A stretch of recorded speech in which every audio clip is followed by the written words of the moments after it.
शुरू करते हैं धारा 19। धारा 19 में जज को डिफाइन किया गया है, न्यायाधीश। तो सबसे पहली बात तो यह है कि आखिर हम न्यायाधीश को क्यों पढ़ना चाहते हैं, ऑब्जेक्ट इसका क्या है। सेक्शन 7 आपने पढ़ी। सेक्शन 7 कहती है एक बार स्पष्टीकृत पद का भाव, मतलब कंप्लीट आईपीसी में जनरल एक्सप्लेनेशन पढ़ रहे अभी हम फिलहाल कि सेक्शन 7 कहती है एक बार जिस शब्द को डिफाइन कर दिया गया कंप्लीट आईपीसी में आपको उसका वही अर्थ लगाना। तो सेक्शन 19 में न्यायाधीश को डिफाइन कर दिया गया, तो न्यायाधीश शब्द जहां भी आएगा आपको इसका यही अर्थ लगाना, अन्यथा तो नहीं लगाना, राइट। जैसे सेक्शन 77 है, शुरू करने से पहले कुछ चीजें देखते हैं, और ये महत्वपूर्ण सेक्शन है, याद रखना इस चीज को। मेंस में तो आएगी नहीं, लेकिन इसके अंदर क्या लिखा हुआ है ये समझना बड़ा मुश्किल है, क्योंकि किसी भी राइटर ने इसको बहुत अच्छे से एक्सप्लेन नहीं किया। ठीक है जी। धारा 77 धारा 77 में न्यायाधीश शब्द आता है। धारा 78 है, वहां भी न्यायाधीश शब्द आया। और धारा 77 कहती क्या है, धारा 77 ये कहती है कि न्यायिक कार्य करते हुए न्यायाधीश द्वारा किया गया कोई कार्य, जुडिशियल कैपेसिटी में कोई न्यायाधीश कोई फैसला देते हैं तो उसने कोई अपराध नहीं किया, उसको बचाव मिल जाएगा, राइट। न्यायिक कार्य करते हुए न्यायाधीश के द्वारा किया गया कोई कार्य अपराध नहीं है, देखो गुड फेथ में कार्य करता है, राइट। मतलब 77 समझोगे तो सेक्शन 19 बहुत अच्छे समझ में आएगी आपको। सेक्शन 77 ये कहती है कि ए ने बी के ऊपर आरोप लगाया चोरी का आरोप लगाया, और जो न्यायाधीश है उस न्यायाधीश ने फैक्ट को आधार बना करके बी को चोर साबित कर दिया। फैक्ट ये भी लाया और फैक्ट ये भी लाया, राइट। और इसने चोरी का आरोप लगाया था बी के ऊपर, और न्यायाधीश ने फैक्ट को देखते हुए इसको कन्विक्ट कर दिया, राइट। लेकिन 2 साल की सजा सुनाई, और ठीक 1 साल जब ये सजा काट रहा था पता लगा चोर ये नहीं, चोर कोई और है। तो क्या न्यायाधीश ने कोई अपराध किया? न्यायाधीश ने कोई अपराध नहीं किया। जनरली जहां पढ़ते हो या जो लोग आपको पढ़ाते हैं कि 77 में पूर्ण बचाव मिलेगा, पूर्ण बचाव बिल्कुल नहीं मिलता। जब न्यायाधीश गुड फेथ में कार्य कर रहा हो, इसको लग रहा हो कि इस तरह के मामले में ये फैसला दे सकता है तो अपराध नहीं, अदरवाइज अपराध हो जाएगा, क्योंकि आर्टिकल 14 है। आर्टिकल 14 क्या कहते हैं? Equality before law and equal protection of law. समझ गए ना। चाहे वो मजिस्ट्रेट है, जज है, डीएम है, किसी भी पोस्ट पे है, राष्ट्रपति है, उपराष्ट्रपति है, प्रधानमंत्री है, कानून के सामने सब एक है। वो अलग बात है, स्पेशल प्रिविलेजेस उनको दिए गए कि जब तक वे अपने पद पर बने हुए हैं, राष्ट्रपति वगैरह या उपराष्ट्रपति, और अब तो 1975 से प्रधानमंत्री भी, जब तक अपने पद पर बने हैं तब तक कोई कार्रवाई किसी न्यायालय में उनके ऊपर ना तो चलाई जाएगी, और चल रही तो रोक लग जाएगी, है ना। लेकिन चलेगी जरूर, पद से हटा करके चलेगी, बाद में अरेस्ट किए जाएंगे, मुकदमा चलेगा निश्चित रूप से, क्योंकि आर्टिकल 14 है। और आप लोग पढ़ते हो सुपरमेसी ऑफ द कॉन्स्टिट्यूशन, संविधान के अनुकूल ही होना चाहिए सब कुछ। और क्योंकि संविधान सर्वोपरि है तो आर्टिकल फंडामेंटल राइट भी तो क्या है, सर्वोपरि है ना, इसका उल्लंघन नहीं हो सकता ना। बात समझे नहीं समझे? ऐसे ही क्या जज मान लिया चोरी का मामला था और मैक्सिमम इस वाले मामले में मैक्सिमम पनिशमेंट 3 साल का दे सकता था, लेकिन जज ने क्या किया, जज ने सुना दी 4 साल की सजा, और बाद में कहते हैं गुड फेथ में काम किया था। तो गुड फेथ का मीनिंग क्या होता है? सेक्शन 52 में डिफाइन किया गया गुड फेथ को, जहां कहा गया कि सम्यक सतर्कता और ध्यान से किया गया कार्य गुड फेथ में होता है, और उसके बिना किया गया कार्य गुड फेथ में नहीं कहलाता, राइट। और यदि उसने सम्यक सतर्कता और ध्यान रखा होगा तो उसने कम से कम बुक तो उठा करके देखी होगी कि आखिर कितनी सजा है। 4 साल की सजा सुना दी तो जज ने क्या कर दिया, एक अपराध है 77 का बचाव नहीं मिलेगा, जज ने एक अपराध कर दिया। 19 पे बाद में आएंगे, पहले इसको समझिए, बहुत जरूरी है ये। जज ने क्या कर दिया, एक अपराध कर दिया। चोरी के मामले में फांसी पे चढ़ा देते तो जज ने क्या कर दिया, हत्या कर दी, हत्या का अपराध हुआ, मर्डर कर दिया, मर्डर का अपराध कर दिया। जस्टिस कोकबर्न ने इस बात को कहा, मेरी बात याद रहेगी ना आपको।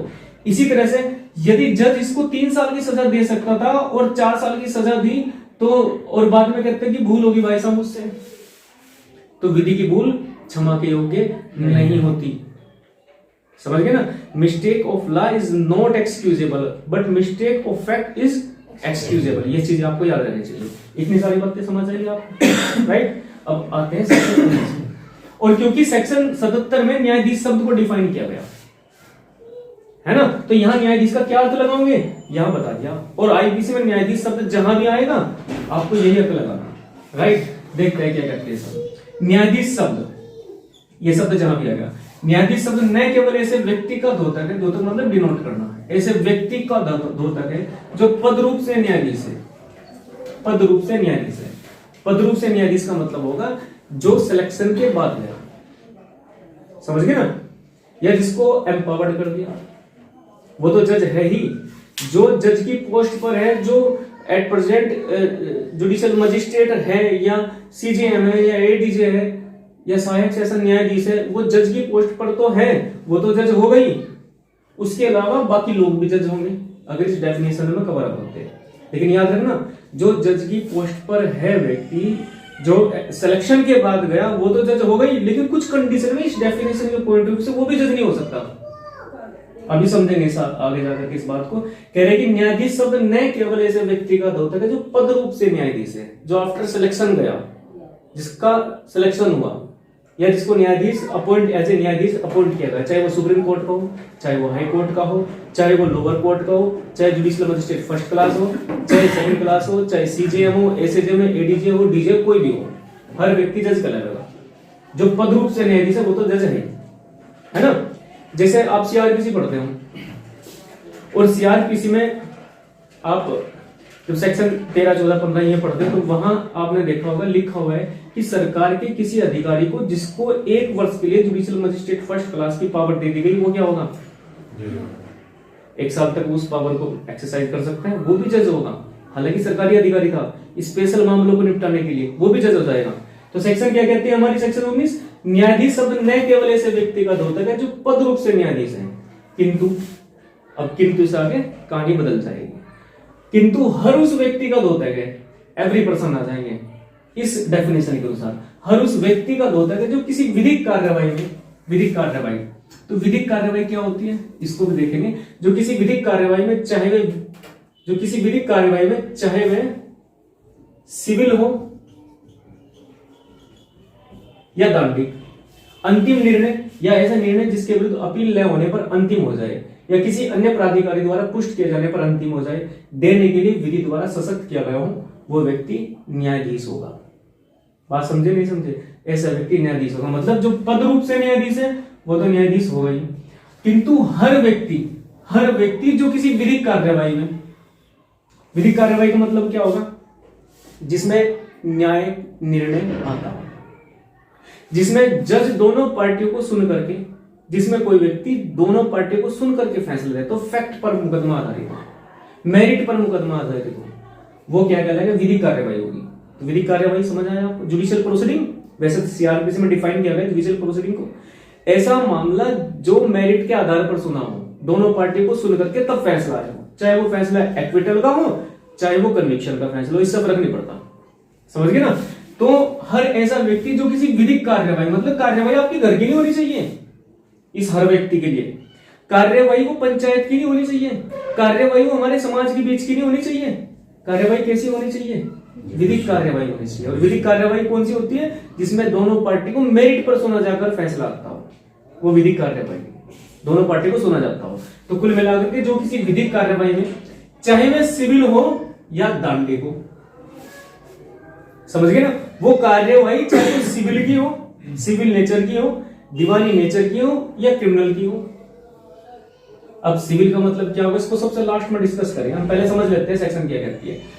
चाहे वह सिविल हो या दांडिक कार्यवाही हो, ऐसे मामले में वो हर व्यक्ति विधिक कार्यवाही में, चाहे वह सिविल हो या दांडिक हो, अंतिम निर्णय देने के लिए विधि ने अपॉइंट किया हो उसको, वो क्या हो जाएगा, वो जज होगा, समझ गए ना। अंतिम निर्णय, फाइनली डिस्पोज ऑफ करने के लिए मामले को विधि ने उसको ऑथराइज किया हो, तो वह व्यक्ति जज है। मतलब जो पद रूप से जज है, पद रूप से न्यायाधीश है, वो तो होगा ही, इसके अलावा हर वो व्यक्ति जज कहलाएगा इस सेक्शन के पॉइंट ऑफ व्यू से, जो किसी विधिक कार्यवाही में, चाहे वह सिविल हो या दांडिक, मामले को अंतिम रूप से निपटाने के लिए विधि ने उसको अपॉइंट किया हो। समझे या नहीं समझे आप? जैसे कुछ उदाहरण लिख रखे मैंने, गांव पुलिस अधिनियम की धारा 14 है, गांव पुलिस अधिनियम की धारा 14 है, इसके अधीन निर्णय के लिए सक्षम एक गांव पुलिस पटेल, पुलिस पटेल तो समझते होंगे ना, पुलिस पटेल न्यायाधीश है, क्योंकि कुछ मामलों को फाइनली डिस्पोज ऑफ कर सकते हैं, वो भी न्यायाधीश है। इसके अलावा पंचायत अदालत का सदस्य भी न्यायाधीश होगा। इसके अलावा पंचायत राज अधिनियम राजस्थान निर्वाचन द्वारा नियुक्त सरपंच भी सरपंच भी क्या होगा, आपका न्यायाधीश कहलाएगा, क्योंकि उस सरपंच को कुछ मामलों को डिसाइड करने के लिए विधि ने अपॉइंट कर दिया। समझ गए ना? सरपंच भी जो होगा, सरपंच तो समझते हो ना, निर्वाचन के माध्यम से जो आता है, चुनाव के माध्यम से जिसको चुना जाता है, गांव में चुना जाता है सरपंच, वो भी, उसको भी अधिनियम क्या करते हैं कि कुछ मामलों को फाइनली डिसीजन देने के लिए विधि ने उसको ऑथराइज कर दिया, पावर दे दी, तो वो भी क्या कहलाएगा, वो भी जज कहलाएगा। आई थिंक आपको ये बात समझ आई। इसका मतलब जो पद रूप से न्यायाधीश है वो तो है ही, उसमें तो कोई दिक्कत वाली बात नहीं, लेकिन जो पद रूप से न्यायाधीश नहीं है, लेकिन उस व्यक्ति को किसी पर्टिकुलर मामले को, चाहे सिविल का हो चाहे दंडिक का हो, किसी अधिनियम ने, किसी एक्ट के द्वारा फाइनली निपटाने के लिए विधि ने प्राधिकृत कर दिया, विधि ने ऑथराइज कर दिया, तो वो व्यक्ति जज कहलाएगा। जैसे मुख्य निर्वाचक आयुक्त, इलेक्शन जो कमिश्नर होगा, वो अभ्यर्थी को निर्योग्यता या योग्यता पर निर्णय दे सकते हैं। उम्मीदवार जो होंगे, जो उम्मीदवार होते हैं बालिया, जैसे इलेक्शन होते तो उससे पहले जो सीधी सी भाषा में सुनते होंगे कि पर्चे भरे जा रहे, समझ गए ना? तो जो इलेक्शन कमिश्नर जो होगा वो योग्यता के आधार पर ही तो अपॉइंट करेगा उसको, समझ गए ना? तो उसको इस बात पर फैसला देने के लिए निर्वाचन आयुक्त को विधि ने ऑथोराइज कर रखा कि वो किसको अभ्यर्थी नियुक्त करें और किसको ना करें। नामावली में जो निर्वाचन नामावली है उसमें उसका नाम रहना चाहिए या हटना चाहिए, तो उस पर निर्णय देने के लिए वो क्या होगा, फाइनल ऑथोरिटी है। तो इस सेक्शन के पर्पज से क्या हो जाएगा, वो जज कहलाएगा। लेकिन हमें तो जज कौन लगते हैं, जिसका पीसीएस जे में सिलेक्शन हुआ हो, जिसका एचजीएस में सिलेक्शन हुआ हो, वो जज लगते हैं। नहीं भाई, वे तो है ही, उसके अलावा वो हर व्यक्ति जज हो जाएगा जो किसी विधिक कार्यवाही में फाइनली किसी मामले को निपटा सकता हूं। अब फाइनली निपटा सकता हूं, अंतिम निर्णय दे सकता हूं, इसका मतलब क्या होगा, उसका जो है सर्वोपरि मानना है उसके बाद। हाँ, लेकिन आप कहोगे फाइनली निपटाने को, आप यहां समझ लीजिए, सपोज दैट कोई जुडिशियल मजिस्ट्रेट फर्स्ट क्लास है और ए ने बी के ऊपर चोरी का आरोप लगाया, चोरी के मामले में इस व्यक्ति को कन्विक्ट कर दिया, 2 साल की सजा सुना दी, तो अभी फाइनल हुआ क्या मामला, नहीं हुआ। अब ये कहां जाएगा, अपील के प्रोविजन है, अपील में जाएगा, राइट? और अपील में जाएगा तो हो सकता है मामला उलट जाए, यहां कन्विक्ट किया, वहां एक्विटल कर दिया इसको, तो ये अंतिम नहीं हुआ ना, है ना? तो फिर आगे सेक्शन क्या कहेगी, निर्णय, अंतिम निर्णय या ऐसा निर्णय जिसके विरुद्ध अपील न होने पर अंतिम हो जाए। इसका मतलब लिमिटेशन एक्ट की बात कर रहे हैं। अपील का समय होता है, अपील का समय बाबूजी ने निकाल दिया, अब अपील में जाएगा तो अपील का समय तो रहा नहीं, अब जो पहले वाले जज ने जो फैसला दिया था वो अंतिम हो गया, नहीं हो गया। बात समझ गए, नहीं समझ गए? मतलब जो फाइनल वर्डिक्शन है इस पर यही है कि उसका फैसला अंतिम होना चाहिए, तो ही वो इस सेक्शन के पॉइंट ऑफ व्यू से जज माना जाएगा, है ना? तो या तो जिसके विरुद्ध, वो कुछ मामले ऐसे होते हैं जो नॉन अपीलेबल होते हैं, 500 रुपए चोरी, 500 रुपए की प्रॉपर्टी चुरा लिया आपने, उसकी अपील नहीं है, समझ गए ना? बहुत छोटे मामले, तो क्यों हायर कोर्ट को परेशान करोगे आप, इसलिए नॉन अपीलेबल मामले बना दिए। जिनकी अपील न हो सकती हो वो तो अंतिम माना ही जाएगा, और जिसकी अपील हो सकती हो लेकिन टाइम निकाल दिया तो वो पहले वाले जज का ही जो फैसला है वो अंतिम हो जाएगा। बात समझे नहीं समझे? तो वो जज कहलाएगा। दूसरी बात, यहां तक समझ आएगा आपको, अंतिम हो जाए देने के लिए विधि द्वारा सशक्त किया गया हो, मतलब कुल मिलाकर के क्या है, ऐसा फैसला, ऐसा अंतिम फैसला देने के लिए किसी अधिनियम ने उसको अपॉइंट किया हो। जैसे अगर हम पीसीएस जैसे जो सिलेक्शन होते हैं, मुंसफ के जो न्यायालय होते हैं, उसमें भी तो कोई अधिनियम अपॉइंट ही करता है।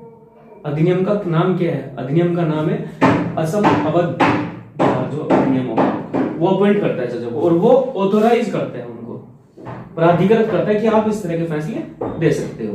बात समझे नहीं समझे आप? एक बात तो ये।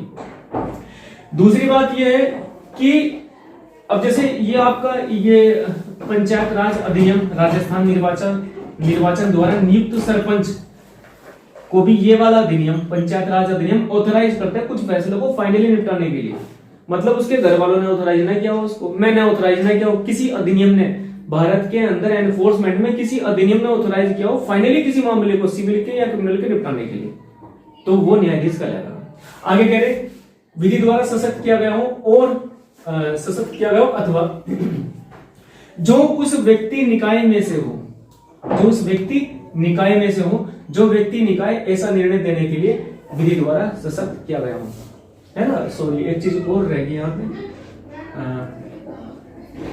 यहां से पढ़ रहे थे हम, जिसके विरुद्ध अपील न होने पर अंतिम हो जाए, या किसी अन्य प्राधिकारी द्वारा पुष्ट किए जाने पर अंतिम हो जाए, या तो जिसके विरुद्ध अपील नहीं की तब अंतिम हो जाएगा, या नॉन अपीलेबल मामला था तो अंतिम हो जाएगा, तो भी वो न्यायाधीश कहलाएगा। और यदि अपील कर दी उसने तो फिर उस मामले के रिगार्डिंग उस व्यक्ति को हम, चाहे वो पद रूप से न्यायाधीश है, चाहे वो इस तरह से न्यायाधीश है, वो न्यायाधीश नहीं कहलाएगा। आगे कहने पे फिर से पढ़ता हूं, कह रहे कि या किसी अन्य प्राधिकारी द्वारा पुष्ट किए जाने पर अंतिम हो जाए। इसका मीनिंग क्या है? इस जज ने इस चोरी वाले मामले को निपटाया, समझ गए ना। हालांकि चोरी वाले मामले में तो अप्लाई नहीं होगा, एक सेकंड जरा इंक डाल लेता हूं मैं।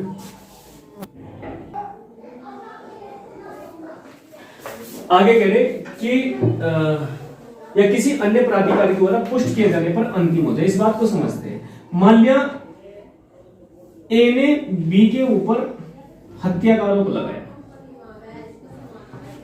तो जो हत्या के मुकदमे होंगे वे डीजे के यहां चल रहे, समझ गए ना। हत्या का मुकदमा चला और जो डीजे है वो इसको कन्विक्ट कर देता है, मतलब इसको 302 में दंड देता है। तो दंड देने से पहले सीआरपीसी में एक प्रोविजन है सेक्शन 366, जो ये कहती है कि आपको पहले हाई कोर्ट से पुष्ट कराना पड़ेगा, कोरोबरेट कराना पड़ेगा, समझ गए ना। आपको उतना एक्सपीरियंस नहीं है, हो सकता है मामले में कहीं झोल हो किसी तरह का, समझ गए ना। आपसे भी बड़े दिमाग जो वहां हाई कोर्ट में बैठे, एक बार उनके पास मामले भेज दो ताकि वे अपना दिमाग लगा ले, कहीं फैक्ट की कोई कमी रह गई हो या इन्वेस्टिगेशन करवाना हो दोबारा, तो कम से कम आप एक बार हाई कोर्ट से आप सजा सुनाने से पहले, मतलब इस सजा को मान लिया फांसी की सजा दे दी इसको, तो फांसी पर लटकाने से पहले इनको हाई कोर्ट से, डीजे को हाई कोर्ट से पहले कंफर्म कराना पड़ेगा, पुष्ट कराना पड़ेगा, कोरोबरेट कराना पड़ेगा अपने डिसीजन को। तो सारी फाइल कहां जाएगी? हाई कोर्ट के पास में, सेक्शन 366 सीआरपीसी। अब हाई कोर्ट के पास में और भी बहुत सारी पावर है, वो मामले को देख करके या तो कोरोबरेट कर दे, पुष्ट कर दे, या उस फैसले को बदल दे, या वो एक्विटल भी कर सकता है या कन्विक्ट भी कर सकता है, समझे नहीं समझे, या इन्वेस्टिगेशन के लिए भी बोल सकते हैं, उसके पास में तो सारी पावर है, समझ गए नहीं समझ गए। अब हाई कोर्ट के पास में कंफर्मेशन के लिए भेजा, पुष्ट कराने के लिए भेजा, और हाई कोर्ट ने पुष्ट कर दिया कि आपने जो फैसला दिया सही दिया, तो अब ये न्यायाधीश कहलाता है, उससे पहले नहीं, समझ गए ना, उससे पहले नहीं।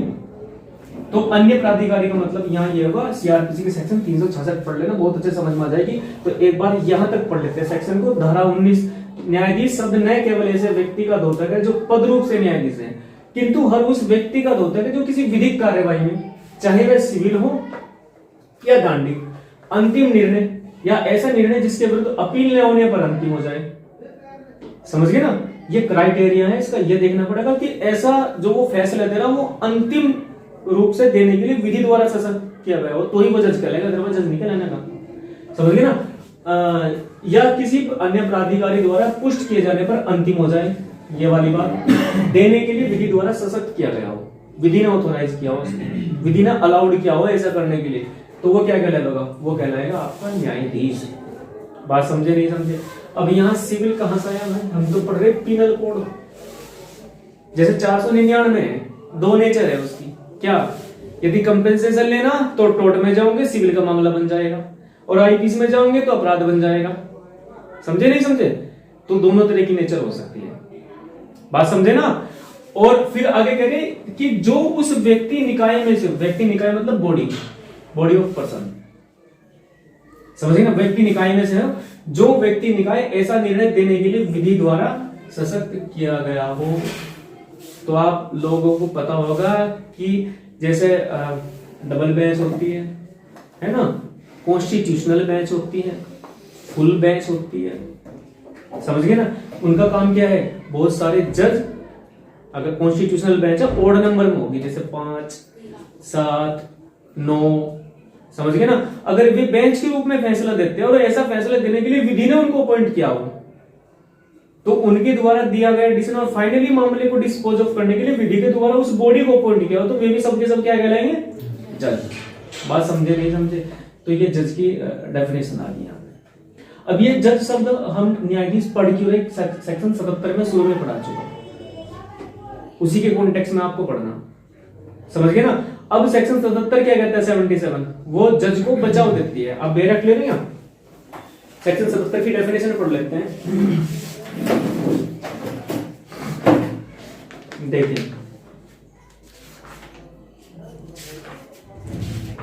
सेक्शन 77 कहती है कि कोई बात अपराध नहीं है, कोई बात अपराध नहीं है जो न्यायिक कार्य करते हैं, जुडिशियली एक्ट करते हैं, न्यायाधीश द्वारा ऐसी किसी शक्ति के प्रयोग में की जाती है जो या जिसके बारे में उसे सद्भावना पूर्वक विश्वास है। सद्भावना पूर्वक मतलब सेक्शन 52 गुड फेथ, सम्यक सतर्कता और ध्यान से उसने कार्य किया हो कि वह उसी विधि द्वारा दी गई है। अगर इस विश्वास में वो कार्य करते हैं तो अपराध नहीं है, और इस विश्वास में कार्य नहीं करता या अपनी शक्तियों का दुरुपयोग करते हैं तो वो अपराधी है। याद रखना, मतलब मेरा कहने का ये है कि यदि चोरी के मामले में फांसी पे किसी को लटका दे तो जज हत्यारा है। याद रखना, जज ने हत्या का अपराध कर दिया, क्योंकि आर्टिकल 14 क्या कहते हैं, equality before law and equal protection of law. समझ गए ना। यदि 1 साल की सजा किसी को हुई और जेलर 1 दिन फालतू रख लेता है तो रॉन्गफुल कन्फाइनमेंट सदोष परिरोध का अपराध हो गया, अपराधी है वो, उसको ये अधिकार नहीं था। अगर सर 302 में कोई वैसे ही उसमें जेल में रखने का दंड दे दिया तो तब भी अपराधी हो जाएगा सर। हाँ बिल्कुल, मतलब कोई क्या तो लाइफ इम्प्रिजनमेंट या फिर वो कम तो दे सकते हैं, लेकिन जितना दे रखा उससे ज्यादा नहीं। कम में तो कोई दिक्कत नहीं, उसकी डिस्क्रिशनरी पावर है, लेकिन ज्यादा नहीं। बात समझे नहीं समझे? तो जो पावर उसको विधि ने दी उसको अगर वो एक्सीड कर जाते हैं तो वो अपराधी है भाई। चोरी के मामले में कहते हैं कि साहब मुझसे भूल होगी, मैंने 4 साल की सजा सुना दी, तो आपको पता है विधि की भूल क्षमा के योग्य नहीं होती। समझ गए ना। और विदेशी विधि की भूल इसी प्रकार मानी जाती है जैसे तथ्य की भूल होती है, वो माफी के योग्य है। लेकिन एक जज से आप ये एक्सपेक्ट करोगे कि वो विधि की भूल करेगा? और क्योंकि आर्टिकल 14 भी है, और जिस व्यक्ति को 3 साल के लिए जेल भेजना था और भेज दे मान लिया उसको 4 साल के लिए 10 साल के लिए चोरी के मामले में, तो उसका एक फंडामेंटल राइट है आर्टिकल 21, प्राण और देह स्वतंत्रता के अधिकार का हनन हुआ ना। समझ गए नहीं समझ गए? क्लियर है ना बात आपको? तो सेक्शन 90 आपको समझ आई। ये कुछ दृष्टांत मैंने डाल रखे, इसके अलावा और भी हो सकते हैं। बात समझे नहीं समझे? जैसे कुछ दृष्टांत यहाँ भी दे रखे सेक्शन 19 में, तो ये सेक्शन 19 कंप्लीट हो, अगर आपको समझना है तो कमेंट में आप पूछ सकते हैं।